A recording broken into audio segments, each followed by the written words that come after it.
Vamos a charlar con Enrique Font, es abogado, es criminólogo, además es titular de la Cátedra de Criminología de la Universidad Nacional de Rosario, entre tantos otros pergaminos que tiene Quique Font en el ámbito de la criminología. Enrique, ¿cómo andás? Un gusto saludarte. Hola, buenas noches, ¿cómo están? Muy bien, muy bien. ¿Vos cómo andás? ¿Todo bien? Bien, día largo, pero Bueno, bueno. gracias por darnos estos minutos No, por favor. a esta hora. Bueno, a ver, ¿por dónde arrancar? ¿Qué visión tenés de lo que ha pasado esta semana, de lo que está pasando en Rosario, una nueva escalada de violencia? Ya hemos tenido varias en la provincia de Santa Fe, pero con algunas particularidades, 6 homicidios, todos en manos del sicariato en una semana en Rosario, en medio de la campaña política, digamos, todo este esta espesa actualidad que está teniendo hoy Rosario. ¿Cómo lo ves? Bueno, obviamente como todos y todas, con mucha preocupación. Ahora creo que lo importante siempre es poner en contexto estas situaciones y analizarlas en un periodo más largo, digo, porque la política pública en seguridad o en cualquier área tiene que tomar estos elementos en cuenta. En Rosario en particular, desde el año 2013 en adelante la tasa se disparó. Casi se triplica en el año 2013-2014, fueron los años quizás de un despegue sorprendente de la tasa de homicidios cada 100.000 habitantes, llegando a 22 cada 100.000. Luego lo que sucedió en los años subsiguientes fue una estabilización con un leve descenso, que digamos llamaríamos un amesetamiento, porque la tasa siguió siendo alta. Y para dar un poco de contexto, en 8 años es la 7ª vez que en 24 horas ocurren 6 homicidios. Digo, esto marca una estabilidad del fenómeno de la violencia letal, no siempre y necesariamente vinculado a narcocriminalidad. Hay, digamos, los datos oficiales del Ministerio Público de la Acusación hablan por lo menos un 60 o 70% de los homicidios en Rosario aparecen como claramente vinculados a contextos de narcocriminalidad. Pero digo, para mí lo llamativo de la ciudad de Rosario, que despegó en el 2013 con picos 2013-2014 y básicamente nunca volvió a los niveles previos que tenía la ciudad. El fenómeno, si uno toma en Santa Fe también lleva décadas, ¿no?, de tasas de homicidios altos, pero quizás con otras dinámicas igualmente preocupantes también, digo, porque cuando uno habla de homicidios habla de los hechos más graves en materia de seguridad. Hablando de algunos números y por ejemplo, el departamento de la capital, muchas veces ha tenido una tasa superior a la de Rosario. De hecho, hoy tiene una tasa superior a la de Rosario, con otras particularidades absolutamente distintas. Pero a mí hay un dato que me ha llamado la atención, inclusive comparando en aquel 2014, 2015, 2016, que había una leve baja. Si uno comparaba la tasa de homicidios del departamento de la capital con la tasa de homicidios de algunas ciudades bonaerenses, de las más calientes, digamos, estábamos por encima. Pero de alguna manera la sensación de inseguridad era mucho mayor, porque cuando uno iba a la clasificación, es horrible hablar de esto así, pero cuando uno iba a ver el motivo por el asesinato, en Buenos Aires, en el conurbano sobre todo, se encontraban con ocasión de robo, muchos de ellos, con entraderas, con homicidios. Acá en Santa Fe, en el departamento de la capital, no teníamos, era 0 prácticamente ese índice. Hoy ese índice empezó a crecer, pasó al 3%, al 4%, al 6%, que estaba en este 2021, al 10%. ¿Ves ahí también una alarma, una alerta roja en ese índice de homicidio en ocasión de robo? Sí. A ver, el porcentaje de homicidio en ocasión de robo en toda la ciudad del país representa un fragmento más bien pequeño, preocupante, obviamente, ¿no?, de los homicidios. En general, los homicidios se cometen entre gente que se conoce. Y cuando digo se conocen por diversos motivos, ¿no? Vecindad, participación en bandas o juntas, digo, ¿no?, como la llaman en el territorio, que se vienen enfrentando. El tema de los homicidios en ocasión de robo, lo que suele suceder es que salen de la geografía habitual de los homicidios y a veces incluso de la clase social de las víctimas. Eso produce un impacto de alarma mucho más significativo, lo cual para mí, digo, no deja de ser un problema, ¿no?, porque los homicidios son homicidios, no importa quiénes sean las víctimas ni quiénes sean los victimarios. Pero el tema en la provincia de Santa Fe, digo, bien marcaban ustedes y coincidíamos, Santa Fe, departamento de la capital, tuvo una tasa alta y a veces la más alta del país durante muchos años, de hace varias décadas, y en Rosario en el 2013 se empezó a instalar un fenómeno que era, no, digamos, de alguna manera novedoso, y la verdad que las políticas de seguridad en ese momento, yo estuve saliendo bastante en algunos medios de Buenos Aires, porque para mí hubo una política muy desacertada en el gobierno de Bonfatti de politizar la megacausa contra los monos, porque si uno está trabajando en una situación donde hay una violencia que está vinculada a los negocios, pero no necesariamente, porque digo, en Córdoba, en Capital, en el conurbano bonaerense y en tantas otras ciudades, la economía del menudeo de cocaína no está ausente, está presente también, pero no se expresa en homicidios que de hecho son detrimentales para el negocio, ¿no? Pero en el caso de Rosario, el hecho de que algunas de las bandas, yo ni las quiero llamar organizaciones porque no lo son, con policías participando que desde hace décadas manejan el negocio, se expresa de formas muy violentas, ¿no? Yo marcaría que el problema más que narcocriminalidad o narcomenudeo, si bien ese es el trasfondo de algunos de los homicidios, es la violencia letal lo que marca y caracteriza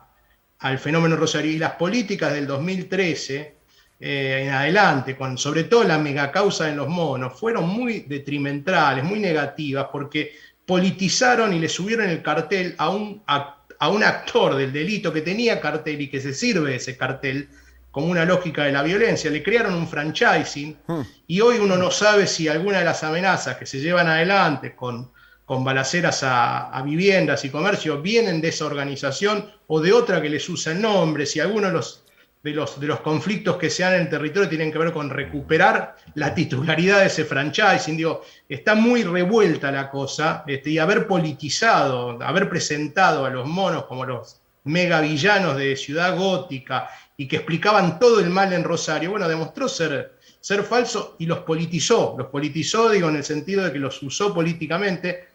Pensemos que el grupo de la policía, la brigada operativa de la división judiciales, encargados de la mano del juez de instrucción Viena de realizar la megacausa, están todos presos. Y están presos porque integraban otras bandas. Digo, el Estado le dio cobertura a una banda de policía. Yo repasaba las crónicas del 2013, que en un año y meses, que fue la vida de esa banda de la policía, hizo de todo. Digo, escandaloso todo lo que sucedió, ¿no? Después del asesinato de Medina se fueron al country de Pilar a tratar de meterse en la casa, los agarra la bonaerense. El ministro de Seguridad, Lamberto, lo manda de vacaciones al jefe, al Carancho Romero, para que no vaya a declarar a la justicia. Apretaron periodistas, dejaron una cosa curiosa, una persona muy buscada, lo tuvieron 12 horas esposadas a una columna y se fue caminando de la jefatura de la policía, una interna de la banda de la brigada judiciales. Hoy, insisto, hoy todos presos. Éramos pocos los que en el 2013 denunciábamos que en realidad lo que ocurría alrededor de entregar a los monos y hacer una operación sobre esa banda, que, a ver, digo, no son angelitos, digo, no estoy No, por supuesto. Nada, digo, pero se usó políticamente eso, y lo que sucedió es que subió la violencia en esa lógica, porque lo que pasó es que una banda de policías reorganizó el negocio. Ahora, es muy curioso lo que decís. Se habla a través de la mexicanización. Y la verdad es que es imposible compararlo, absolutamente imposible. Las bandas de las que hemos hablado en su momento, el Clan Basi, los Monos, hasta la banda de Alvarado, que de alguna manera puede ser la más sofisticada, no sé si coincidís, pero de alguna manera la más organizada que ha tenido la provincia de Santa Fe, históricamente me parece a mí, están extremadamente lejos. Y el Estado es como que se para en la vereda de enfrente, donde obviamente tenés esa figura del perfecto enemigo, alimentado y muchas veces creado desde la misma política. Ahora, el Estado cuando mira para adentro tiene en todas las causas de narcotráfico, de narcomenudeo en la provincia de Santa Fe, al menos la mitad de la banda es poli, al menos funcionarios públicos, ¿no? Al menos cuando empezás a repasar quiénes fueron ascendidos y tenían enormes vínculos con la política, o con senadores, o con alguien de por medio. Entonces, ahí te das cuenta que decís, bueno, la mirada, esta mirada de estamos combatiendo las mafias y el narcotráfico, en realidad el problema está más adentro. La estructura de las bandas narcocriminales, si se permite el término, en Santa Fe, en gran parte están conformadas por estos enormes problemas, llamémoslo, que tiene el Estado, de que duerme con el enemigo constantemente, ¿no?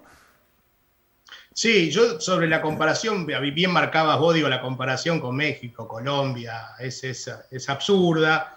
A ver, porque en México, en Colombia, estamos hablando de organizaciones dedicadas a la producción, el procesamiento y el tráfico, que ese es el gran negocio. Y en Rosario, en Argentina en general, de lo que estamos hablando son, al menos en los que aparecen expresados en estas situaciones de violencia, de bandas locales, de bandas torpes en algún sentido también, dedicadas al narcomenudeo, no participan del gran negocio rentable, grande, ¿no? de la producción, el procesamiento y el tráfico. De hecho, los casos de tráfico que pasan por acá terminan en Europa, digo, ¿no? Sí.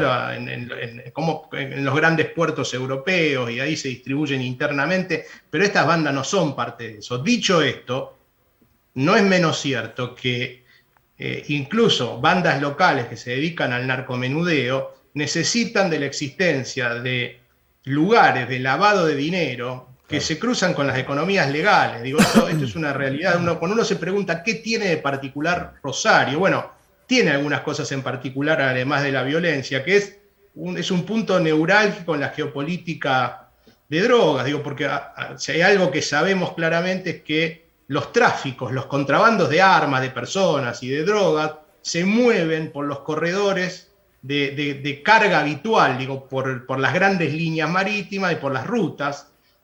Fíjense que alguno, qué sé yo, el padre del fantasma Paz, hoy condenado, con el que el juez Viena se fue a ver una pelea de box a Estados Unidos, Luis Paz. Tenía una empresa de camiones. Entonces, Rosario tiene eso, están en la zona, están los principales puertos de exportación de la Argentina, confluyen la 34, la 11 y la 9, dos rutas también muy importantes en el movimiento de personas y cargas, y tiene un contexto de lavado de dinero, de economías legales, sobre todo el agronegocio, gigantesco. Y ahí van colando el dinero más chiquito, digo, porque en volumen la narcocriminalidad, el narcomenudeo de Rosario no es comparable al negocio, a la evasión impositiva, al lavado de los agronegocios, pero ahí confluyen, ahí se encuentran. Casi nunca se llega, digo, esto es otra cosa a marcar, ¿no? Casi nunca se llega a esos niveles de las organizaciones, o se llega por accidente, ¿no? Una causa reciente, matan a una persona vinculada a narcomenudeo, y en el celular aparece que estaba comprando dólares en una cueva donde confluye con la gente bien de la ciudad, digámoslo, ¿no? Y ahí es donde las cosas se pueden volver más problemáticas y no se avanza sobre eso. La última, Enrique, muy cortita para no molestarte más. Respecto a la violencia y a la situación de inseguridad, ¿cómo se sale? Digamos, ¿ves una política medianamente con un norte claro, o los ves que se les queman los papeles o que están en otra? ¿Cuál es tu observación respecto a eso? A ver, para mí hubo un hecho político auspicioso, que fue la designación de Marcelo Saín, más allá de las críticas que se le puede hacer a Marcelo por algunos exabruptos y demás, pero haber traído a Marcelo y a su equipo a la gestión del Ministerio de Seguridad, yo creo que marcó claramente una voluntad de cuanto menos empezar a transformar a la institución policial y a controlarla. Y lo que uno podría decir como preocupante es que hubo sectores del oficialismo y de la oposición, y toda la oposición, digo, ahí habría que hacer la excepción, hubo sectores de la oposición que no se prendieron en erosionar a ese ministro, erosionar la política, incluso perseguir una vez que habían logrado que renuncien. Eso es muy preocupante, porque ante un fenómeno de la complejidad que tiene la violencia en la provincia de Santa Fe, lo que uno necesita es un acuerdo político, sobre todo los partidos mayoritarios con representación en la legislatura. Y hay sectores de estos partidos que acuerdan, pero también hay sectores que se expresaron claramente en la oposición, el esmerilado que le hicieron a Saín y la persecución que continúa, que incluso incluye a miembros del Ministerio Público de la Acusación, que te marcan que es muy difícil construir ese consenso político para encarar el tema en serio y a largo plazo. Digo, un tema... A ver, hoy es noticia porque hubo 6 homicidios en 24 horas, pero hubo ya 7 veces pasó esto. Las tasas están altas desde el 2013, entonces no es un tema que se va a resolver fácil si no hay un consenso y políticas que se sostengan en el tiempo. Y cuando tuvimos la oportunidad de tener un ministro que tiene, digamos, expertise, que trajo equipo y que clara vocación de transformar, cuanto menos eso, ¿no? Transformar un componente clave que es la policía. Y lo que hubo fue una demolición desde sectores de los partidos políticos mayoritarios, y eso es muy preocupante. Gracias, Enrique. Siempre es muy interesante escucharte. Gracias por tu tiempo. Por favor, un abrazo.